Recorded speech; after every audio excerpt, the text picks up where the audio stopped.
Next chapter पर start करें, that is financial statement with adjustment.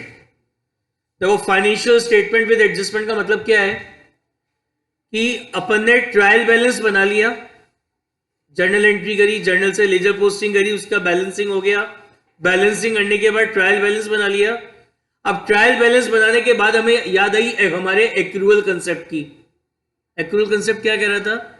बोले कोई सा भी एक्सपेंस जो करंट ईयर से रिलेटेड हो, चाहे पे कराओ या ना पे कराओ, रिकॉर्ड करना है।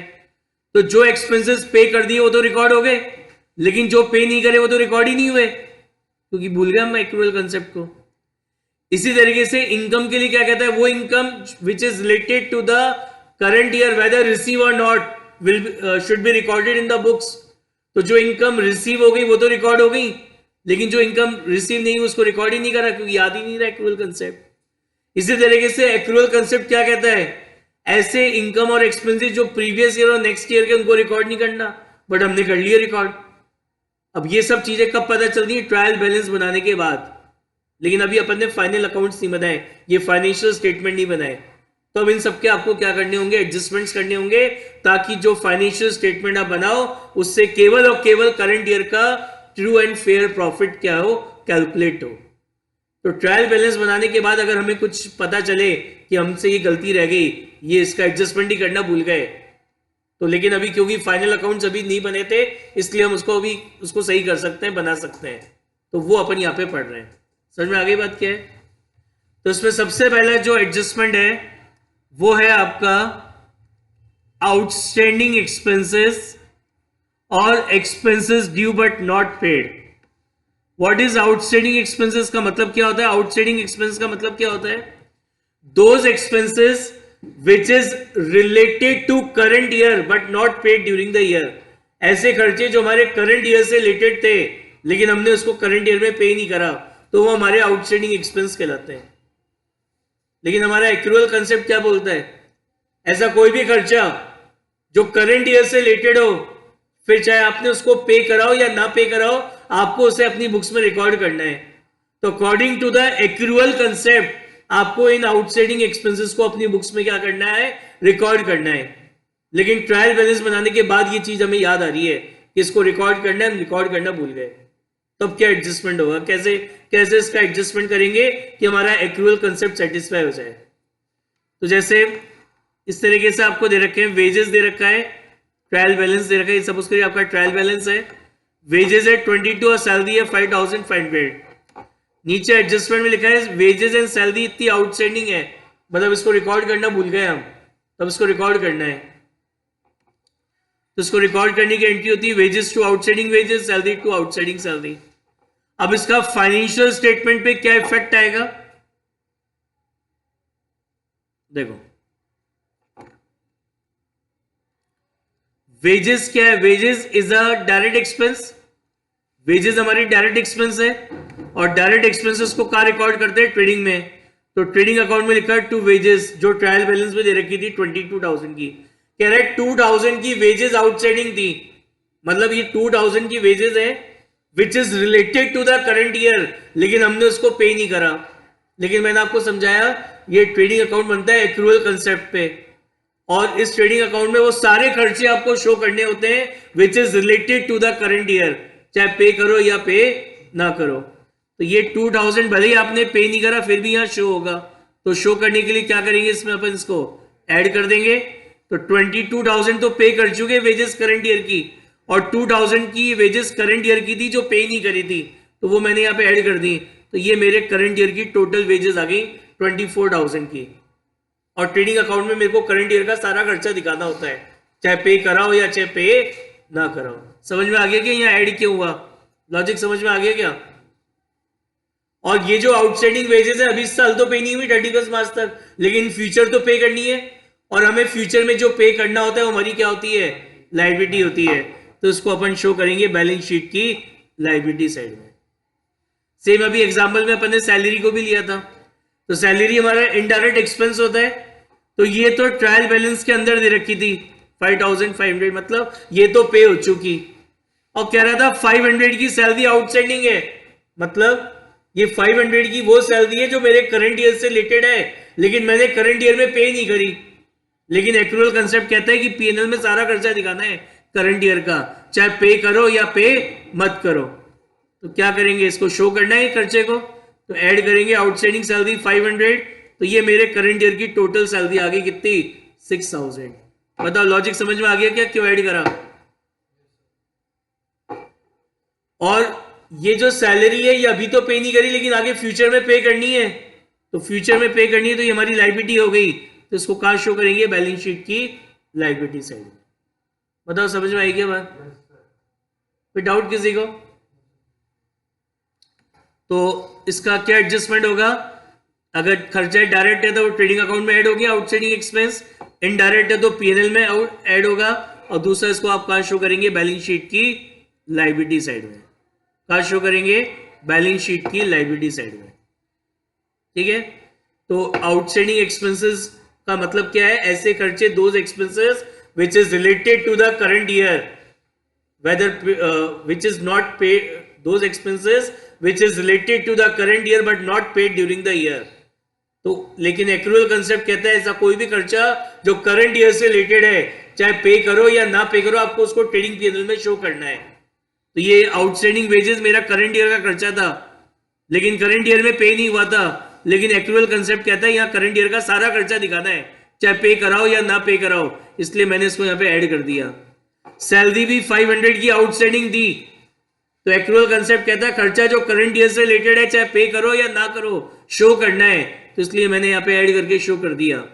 और ये जो आउटस्टैंडिंग एक्सपेंसेस हैं, अभी तो आउटस्टैंडिंग है लेकिन फ्यूचर तो पे करने, तो फ्यूचर में हमें जो भी पे करना होता है वो हमारी लायबिलिटी होती है, और इसलिए इसको अपन ने कहा शो करा बैलेंस शीट की लायबिलिटी साइड में।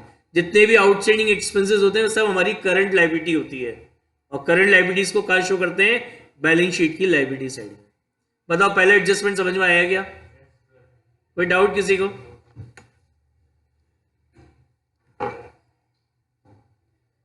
Now next adjustment is prepaid expenses. Prepaid expenses क्या होते हैं, व्हाट इज प्रीपेड एक्सपेंसेस।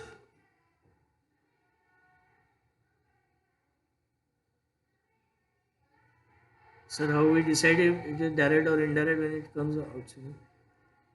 वो क्वेश्चन में दे रखा होगा, मतलब ऐसा नहीं होगा कि आउटसाइडिंग एक्सपेंस खर्चे का नाम बता रखा हो, जैसे है ना आउटसाइडिंग वेजेस ऐसे दे रखा होगा, आउटसाइडिंग सैलरी ऐसे दे रखा होगा, ऐसे नहीं दे रखा होगा आउटसाइडिंग एक्सपेंस, वो खर्चे का वहां पे नाम दे रखा होगा।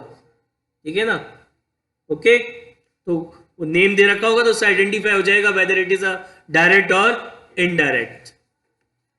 Now second adjustment is for prepaid expense, ये नाम याद रखना, this is very very important name, unexpired expense. Exam में ये आ जाता है और लगता है बोले तो कहीं पढ़ा ही नहीं। प्रीपेड एक्सपेंस का दूसरा नाम होता है अनएक्सपायर्ड एक्सपेंसेस। क्या होता है इसका, अनएक्सपायर्ड एक्सपेंसेस, और इसको अपन बोलते हैं एक्सपेंसेस पेड इन एडवांस। क्या मतलब हुआ, प्रीपेड एक्सपेंस का मतलब क्या होता है, those expenses which is related to next accounting year, ऐसे खर्चे जो हमारे नेक्स्ट अकाउंटिंग ईयर से रिलेटेड थे लेकिन हमने उसको करंट ईयर में पे कर दिया, तो वो हमारे प्रीपेड एक्सपेंसेस कहलाते हैं। अब आपने जो अगले साल के खर्चे आपने करंट ईयर में पे कर दिए, रिकॉर्डिंग कर ली उसकी बुक्स में, ट्रायल बैलेंस बना लिया, अब याद आया एक्रूअल कंसेप्ट, कि एक्रूअल कंसेप्ट तो मना करता है कि अगले साल के खर्चे रिकॉर्ड नहीं करने, लेकिन हमने तो रिकॉर्ड भी कर लिया, उसका सब कुछ हो गया, ट्रायल बैलेंस भी बन गया, तब आपको इसका एडजस्टमेंट करना पड़ेगा। क्यों, क्योंकि ट्रेडिंग और प्रॉफिट एंड लॉस अकाउंट में अगले साल का कोई खर्चा शो नहीं होता। क्यों, क्योंकि ट्रेडिंग पीएनएल बनाया जाता है एक्रूअल कंसेप्ट पे, और एक्रूअल कंसेप्ट कहता है कि अगले साल का कोई खर्चा शो नहीं करना ट्रेडिंग पीएनएल में, लेकिन मैंने तो पे कर दिया है, तब कैसे करेंगे एडजस्टमेंट। जैसे फॉर एग्जाम्पल या इंश्योरेंस अकाउंट है, इंश्योरेंस दे रखा है 2000, मतलब ये वो इंश्योरेंस है जो मैंने करंट ईयर में पे करा है। टोटल करंट ईयर में मैंने 2000 का इंश्योरेंस पे कर दिया, जो ये ट्रायल बैलेंस में दिख रहा है। बाद में पता चला बोले इसमें से 500 तो क्या है, प्रीपेड है, मतलब इस 2000 में से 500 तो नेक्स्ट ईयर का इंश्योरेंस पे करा है। तो इंश्योरेंस इनडायरेक्ट एक्सपेंस होता है, इनडायरेक्ट एक्सपेंस है तो उसको कहां शो करोगे, प्रॉफिट एंड लॉस अकाउंट में।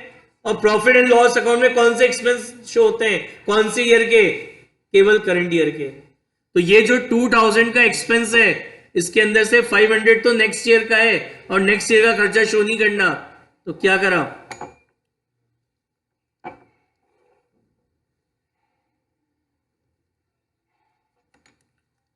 यहां लिखेंगे टू इंश्योरेंस 2000 में से 500 का एक्सपेंस नेक्स्ट ईयर से रिलेटेड है और नेक्स्ट ईयर के एक्सपेंस को शो नहीं करते पीएनएल में, तो उसको यहां से लेस कर दिया, तो ये मेरे करंट ईयर का इंश्योरेंस प्रीमियम आ गया 1500।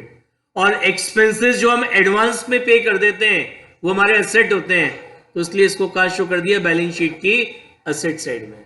बताओ समझ में आया कि अब इसको यहां से क्यों डिडक्ट किया, क्योंकि पीएनएल में केवल करंट ईयर का एक्सपेंस दिखाना है, अगले साल के खर्चे नहीं दिखाने हैं। तो इस 2000 में से 1500 तो करंट ईयर का था, 500 नेक्स्ट ईयर का था, तो जो नेक्स्ट ईयर का खर्चा था वो हटा दिया, तो ये करंट ईयर का खर्चा आ गया। और जो एक्सपेंसेस हम एडवांस में पे कर देते हैं वो हमारे एसेट होते हैं, इसलिए इसको कहां शो करा है, बैलेंस शीट की एसेट साइड में। क्लियर? नेक्स्ट ईयर, हाँ नेक्स्ट ईयर फिर इसका एडजस्टमेंट करेंगे।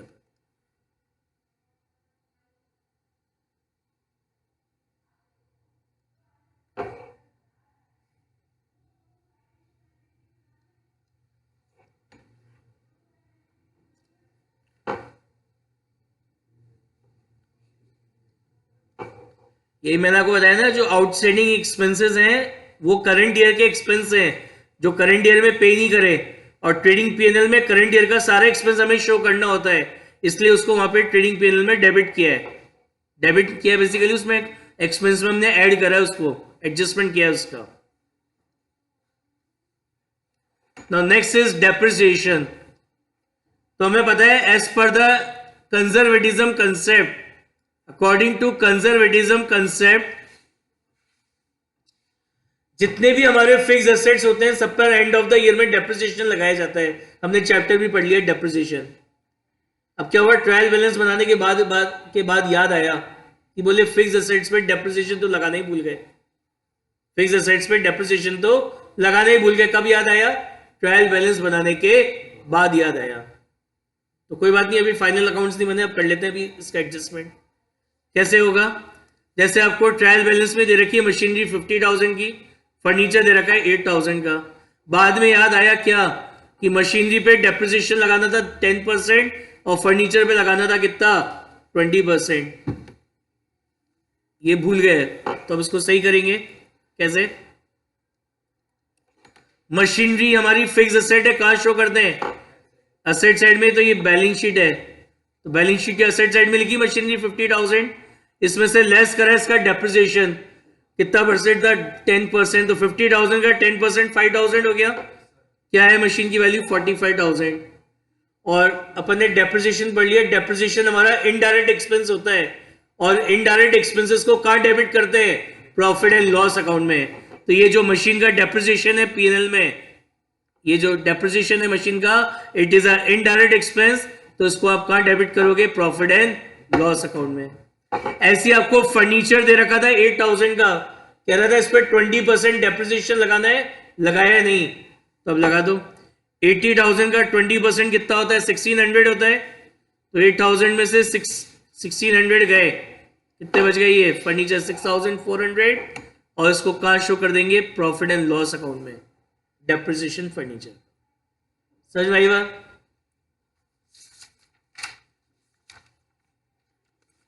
देखो निकालो पेज नंबर 2.8, इलस्ट्रेशन नंबर 1,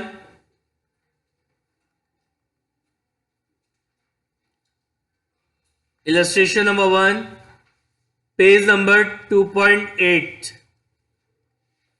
पढ़ो क्वेश्चन क्या कह रहा है। From the following trial balance of Kamal and sons prepare trading and profit and loss account for the year ended 31 March 2020 and balance sheet बनानी है। अब एडजस्टमेंट्स पढ़ो, इसके क्या कह रहा है। कह रहा है स्टॉक दे रखा है 26,000 का, क्लोजिंग स्टॉक गिवन है आउटसाइड द ट्रायल बैलेंस। कह रहे वेजेस आउटस्टैंडिंग है 2,500 की, तो वेजेस पे एडजस्टमेंट है, वेजेस पे टिक लगाओ एक छोटा सा, ऊपर देखो ट्रायल बैलेंस में, तो ऊपर वेजेस पे टिक लगाइए, ऊपर ट्रायल बैलेंस में दिख गई वेजेस, फिर कह रहा है सैलरी भी आउटस्टैंडिंग है, तो सैलरी पे भी एडजस्टमेंट है, सैलरी पे टिक लगाओ। फिर कह रहा है प्रीपेड इंश्योरेंस है 250 का, तो इंश्योरेंस पे एडजस्टमेंट है, इंश्योरेंस पे टिक लगाओ। फिर कह रहा है provide depreciation on plant and machinery, तो प्लांट एंड मशीनरी पे एडजस्टमेंट है, प्लांट एंड मशीनरी पे टिक लगाओ। उसके बाद फिर क्या कह रहा है फर्नीचर एंड फिक्चर्स, तो फर्नीचर एंड फिक्चर्स पे भी एडजस्टमेंट है, उस पर टिक लगाओ। लगा दिया। तो एग्जाम में क्वेश्चन आएगा तो ऐसे ही आएगा, ये ट्रायल बैलेंस दे रखा होगा, नीचे एडजस्टमेंट दे रखे होंगे, तो सबसे पहले एडजस्टमेंट पढ़ो और जिस पे भी एडजस्टमेंट है उस पर टिक लगा दो, ताकि ये भी क्वेश्चन जब करें तो कोई एडजस्टमेंट करना भूल ना जाए। ठीक है ना। तो पहला काम तो ये हो गया। ये एग्जाम में क्वेश्चन आएगा कम से कम आपका सबसे बड़ा क्वेश्चन आएगा 8 मार्क्स का, तो ये भी जैसे टर्म 2 है तो हो सकता है 8 मार्क्स के 2 क्वेश्चन भी आ जाए इसमें से। हाँ 40 में से मैं बताया था, ये दोनों चैप्टर मिला के 20 मार्क्स के होंगे। ये फाइनेंशियल स्टेटमेंट विदाउट और विद एडजस्टमेंट, अभी ये पता नहीं, अराउंड में बता रहा हूं। ठीक है ना। तो एग्जाम में क्वेश्चन आएगा तो सबसे पहले क्वेश्चन को रीड करना है, नीचे एडजस्टमेंट पढ़ने हैं और जिस पे भी एडजस्टमेंट है ऊपर उस पर टिक लगाने हैं। अब आप क्या करेंगे, फॉर्मेट बनाएंगे, क्या बनाना है, वो ट्रेडिंग पीएनएल और बैलेंस शीट। तो जैसे बताया था कि फर्स्ट पेज पे ट्रेडिंग अकाउंट, सेकंड पेज पे profit and loss account, third page पे बैलेंस शीट और फोर्थ पेज पे वर्किंग नोट। देखिए करो, आप भी बनाओ, फॉर्मेट बनाओ, साथ में करना मेरे।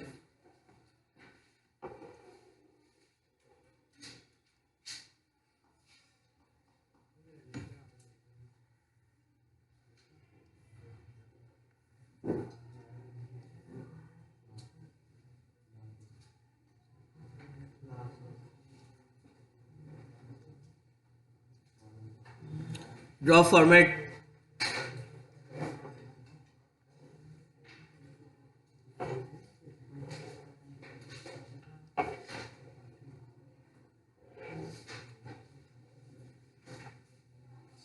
क्या करने को बोला?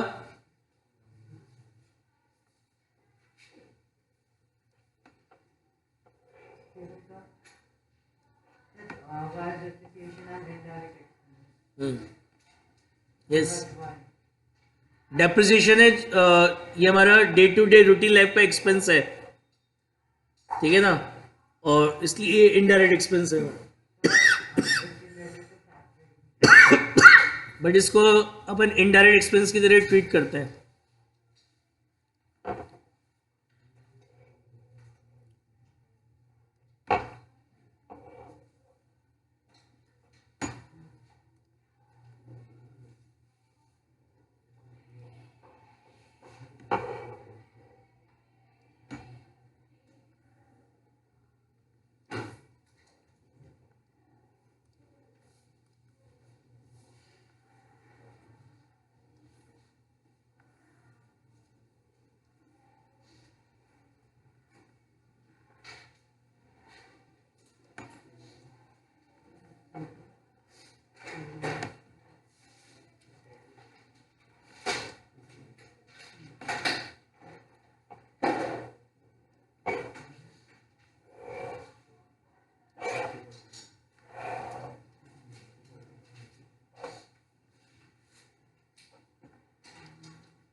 हमारा वर्किंग नोट हो गया।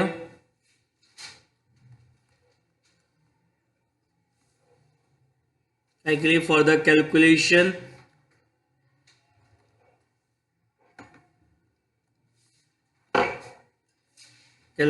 of closing capital, अपन को बैलेंस शीट बना दी एज ऑन 31 मार्च 2020। यहां लिखेंगे balance sheet as on 31 March 2020, liabilities amount, assets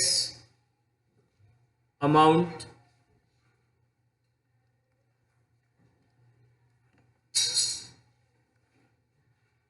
ये आपका प्रॉफिट एंड लॉस अकाउंट हो गया।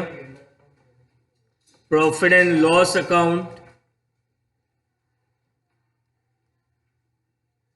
for the year ended, profit and loss account for the year ended 31st March 2020. ये हमारा trading account हो गया. Trading account for the year ended 31st March 2020. Particular amount,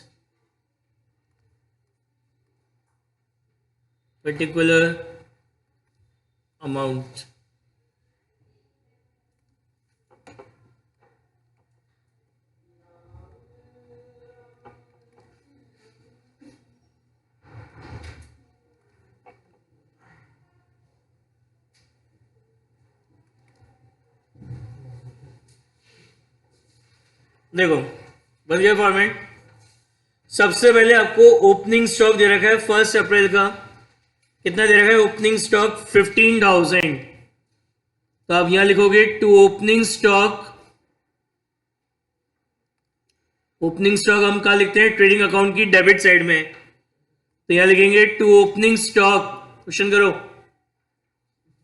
to opening stock 15,000. उसके बाद purchase आपको दे रखी है कितने की? 81,000 की. तो परचेज को भी अपन कहा लिखते हैं? ट्रेडिंग अकाउंट में लिखते हैं. तो टू परचेज कितना है? 81,000. अब है फर्नीचर एंड फिक्चर्स. अब इस पर एडजस्टमेंट है. पॉइंट नंबर 4 में कह रहे हैं फर्नीचर एंड फिक्चर्स पे 10% डेप्रिसिएशन लगाना है. तो फर्नीचर एंड फिक्चर हमारा क्या है? फिक्स एसेट है. तो फिक्स एसेट्स को अपन कहां शो करते हैं? बैलेंस शीट की असेट साइड में. तो यहां लिखेंगे फर्नीचर एंड फिक्सचर. तो फर्नीचर एंड फिक्चर्स आपको दे रखा है कितने का है? 10,000 रुपीज का दे रखा है. और उस पर अपन को डेप्रिसिएशन लगाना है कितना? 10%. तो लेस करेंगे यहां पे डेप्रिसिएशन. 10,000 का 10% कितना होता है आपका? 1,000. तो कितना आ गया? ये फर्नीचर की वैल्यू आ गई कितनी? 9,000. और ये जो डेप्रिसिएशन है it is a indirect expense. Indirect expense है तो उसको आप कहां डेबिट करोगे? प्रॉफिट एंड लॉस अकाउंट में एक लाइन छोड़ के. टू